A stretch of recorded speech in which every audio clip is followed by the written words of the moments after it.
Nos dias de Noé, havia sinais de decadência, mas a terra ainda era rica e formosa graças à providência divina. As colinas eram coroadas de majestosas árvores e sustentavam ramos carregados de frutas. As planícies vastas, semelhantes a jardins, exalavam a fragrância de milhares de flores. Os frutos da terra eram de grande variedade, quase sem limites. As árvores sobrepujavam em tamanho, beleza e proporção a qualquer uma que hoje exista. Sua madeira era fina e nobre, muito parecida com a pedra e quase tão durável como esta.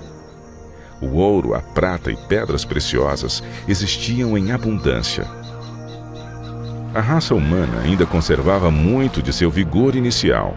Apenas poucas gerações se passaram desde que Adão tivera acesso à árvore da vida. A existência do homem ainda se media por séculos.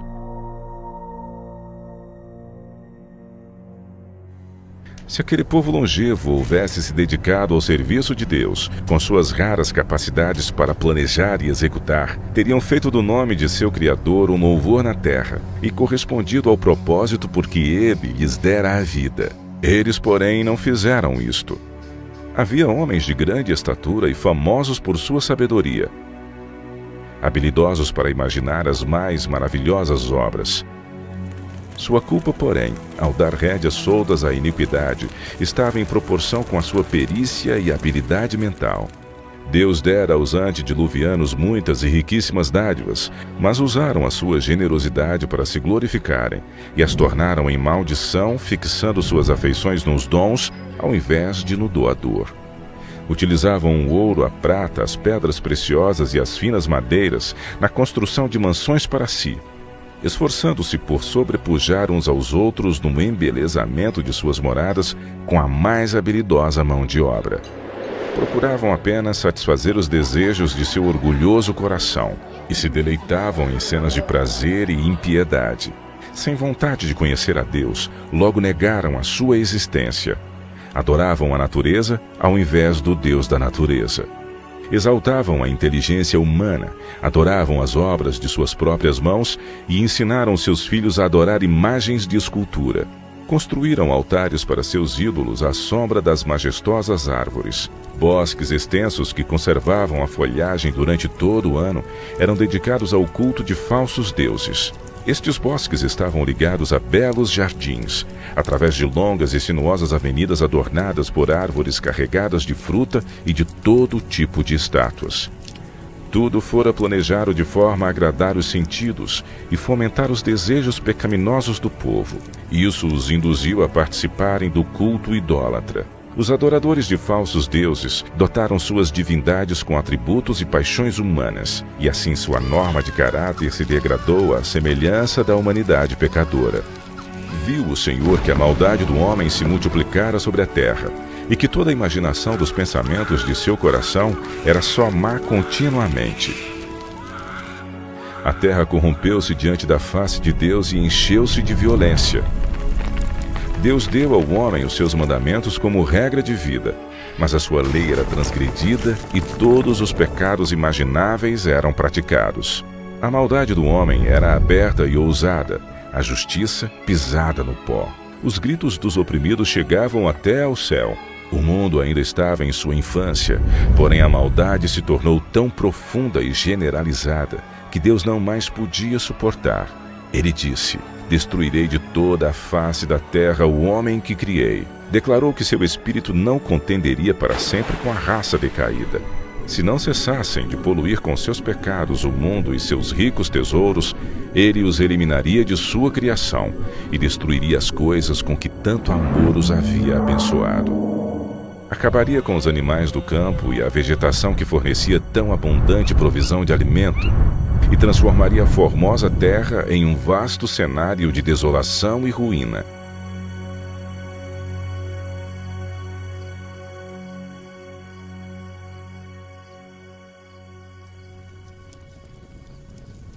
Cento e 120 anos antes do dilúvio, o Senhor declarou seu propósito a Noé por meio de um santo anjo e ordenou-lhe construir uma arca. Enquanto construía a arca, ele deveria pregar que Deus traria um dilúvio de água sobre a terra para destruir os ímpios. Os que crescem na mensagem e se preparassem para aquele acontecimento pelo arrependimento e reforma de vida, encontrariam perdão e seriam salvos.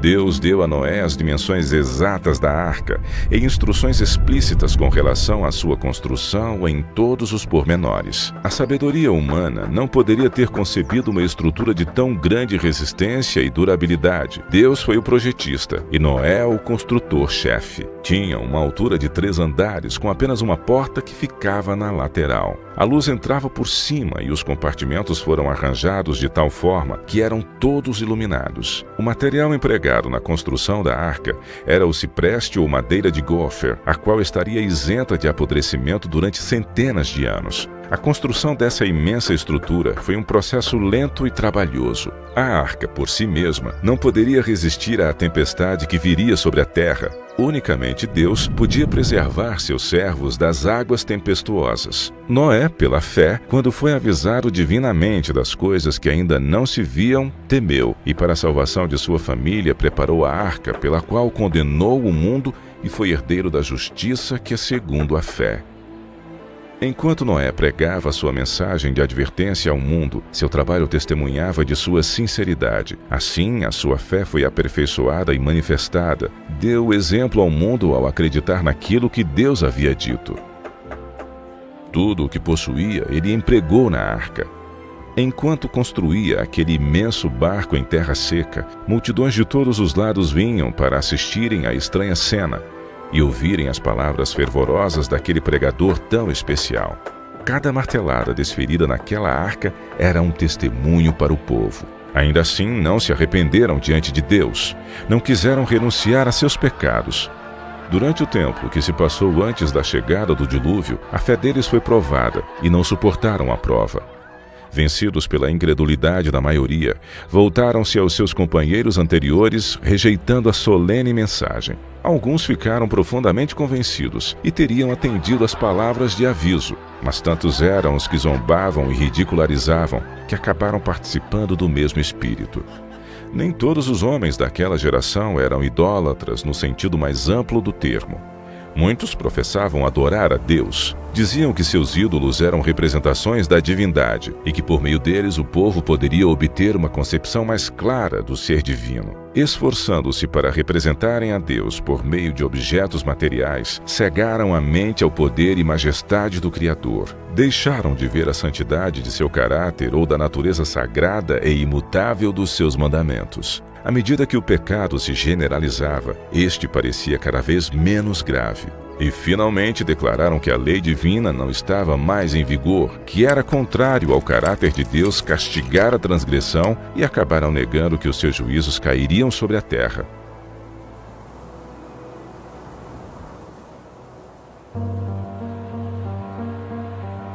Se aquela geração houvesse obedecido à lei divina, os homens teriam reconhecido a voz de Deus na pregação de seu servo. Mas ao rejeitarem a luz, suas mentes tornaram-se tão cegas que realmente acreditavam que a mensagem de Noé era um delírio. As multidões de maiorias não estavam do lado da justiça. O mundo voltou-se contra a justiça e a lei de Deus. Noé foi considerado um fanático.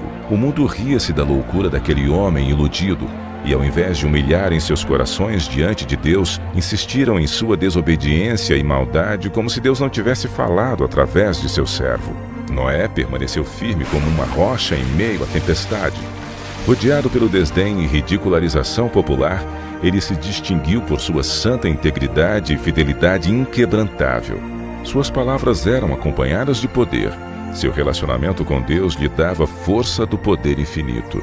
Durante 120 anos, sua voz anunciou aos ouvidos daquela geração acontecimentos que, segundo a sabedoria humana, estavam fora de cogitação. O mundo antes do dilúvio argumentava que as leis da natureza haviam permanecido inalteradas por séculos. As estações haviam sucedido umas às outras. Até ali, nunca havia chovido. A terra era regada por uma neblina ou orvalho, mas devido à sua obstinada resistência às reprovações da consciência, aquela geração encheu a medida de sua iniquidade e se tornou madura para a destruição. Seu tempo de graça estava prestes a terminar. Noé havia seguido fielmente as instruções que havia recebido de Deus. A arca havia sido concluída exatamente como Deus determinara. Havia provisão de alimentos para homens e animais. E agora o servo de Deus fez o seu último e solene apelo ao povo. Em um angustiante apelo que as palavras não podem descrever, Noé suplicou que buscassem refúgio enquanto ainda podiam achar.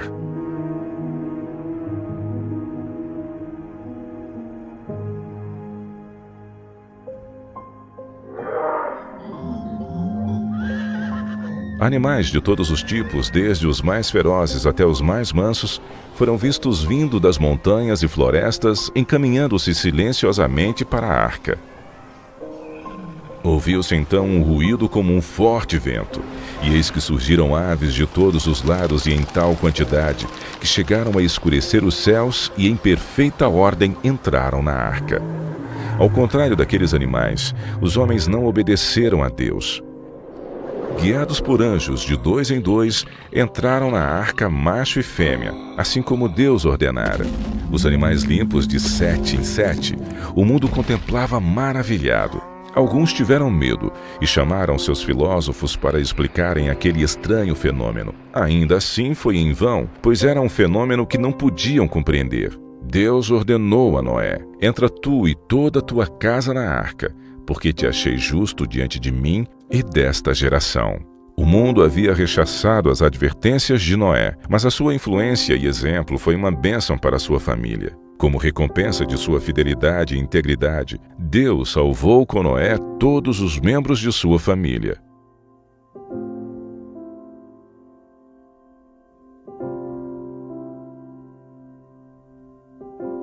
O clamor da misericórdia havia acabado para aquela raça culpada. Os animais do campo e as aves do céu haviam entrado em seu refúgio. Noé e sua família estavam dentro da arca. Depois o Senhor fechou a porta. Viu-se um lampejo de luz deslumbrante e uma nuvem de glória mais vívida que o relâmpago que desceu do céu e pairou diante da porta da arca. A porta maciça, que não poderia ser fechada pelos que estavam dentro, foi lentamente fechada por mãos invisíveis. Noé ficou do lado de dentro, enquanto aqueles que rejeitaram a misericórdia de Deus do lado de fora. O selo de Deus havia sido posto na porta. Deus a havia fechado e somente Deus poderia abri-la. Após 7 dias que Noé e sua família entraram na arca, não houve sinais da iminente tempestade. Mas, ao 8º dia, nuvens negras cobriram o céu. Ouviu-se o estampido do trovão e o lampejo do relâmpago. Logo passaram a cair grandes gotas de chuva.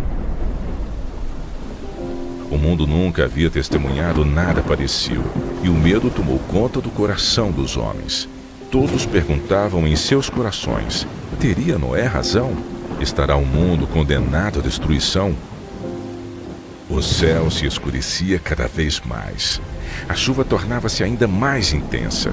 Os animais corriam aterrorizados, seus gritos discordantes pareciam lamentar seu próprio destino e o da humanidade. Se romperam então as fontes do grande abismo, e as janelas do céu se abriram. A água parecia cair das nuvens em enormes cataratas. Os rios romperam seus limites e inundaram os mares. Jatos de água irrompiam da terra com força indescritível, arremessando pedras maciças para o ar, que quando caíam se enterravam profundamente no solo. Os altares onde haviam oferecido sacrifícios humanos foram destruídos, e os idólatras temeram diante do poder do Deus vivo, compreendendo que a causa de sua ruína foi a destruição e a idolatria. À medida que a violência da tempestade aumentava, árvores, edifícios, rochas e terra foram lançados em todas as direções. Por cima do rugido da tempestade, era possível ouvir os lamentos de um povo que havia desprezado a autoridade de Deus. Muitos estavam frenéticos de medo e esticaram seus braços à arca, implorando para lhes permitirem entrar. Suas súplicas, porém, foram em vão e se convenceram de que há um Deus no céu que governa tudo. Alguns, tomados pelo desespero, tentaram romper a arca para entrar nela. Porém, a firme estrutura resistiu a todos os seus esforços. Outros se penduraram na arca, até serem arrancados pelas forças das águas ou caírem devido à colisão com rochas e árvores. Cada fibra da maciça arca tremia quando era golpeada pelos violentos ventos que a empurravam de um lado para o outro. Os gritos dos animais dentro da arca expressavam seu medo e dor. Ainda assim, apesar de toda a violência dos elementos, a arca continuava flutuando em segurança. Algumas pessoas tomaram seus filhos e agarraram-se aos lombos de animais, sabendo que estes procurariam salvar as suas vidas subindo nas montanhas mais altas, a fim de escapar da água que não parava de subir. Outros se ataram às altas árvores que estavam no cume das montanhas. Refúgio após refúgio que prometia segurança acabava sendo abandonado.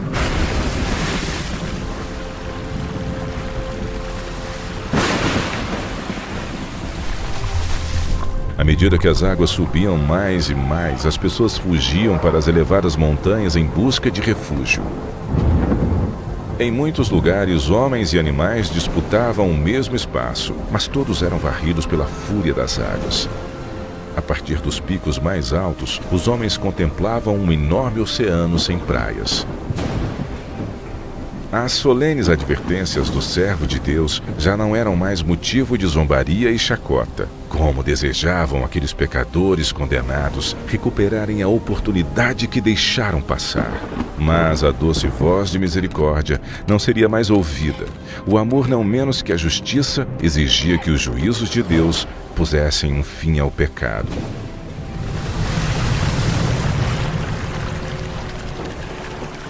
As águas vingadoras varreram o último refúgio. Aqueles que desprezaram a Deus morreram naquelas águas escuras. Pela palavra de Deus, aquele mundo pereceu coberto com as águas do dilúvio. Mas os céus e a terra, que agora existem, estão reservados pela mesma palavra para o fogo até o dia do juízo e da perdição dos homens ímpios. Outra tempestade está por vir, e pecado e pecadores serão destruídos.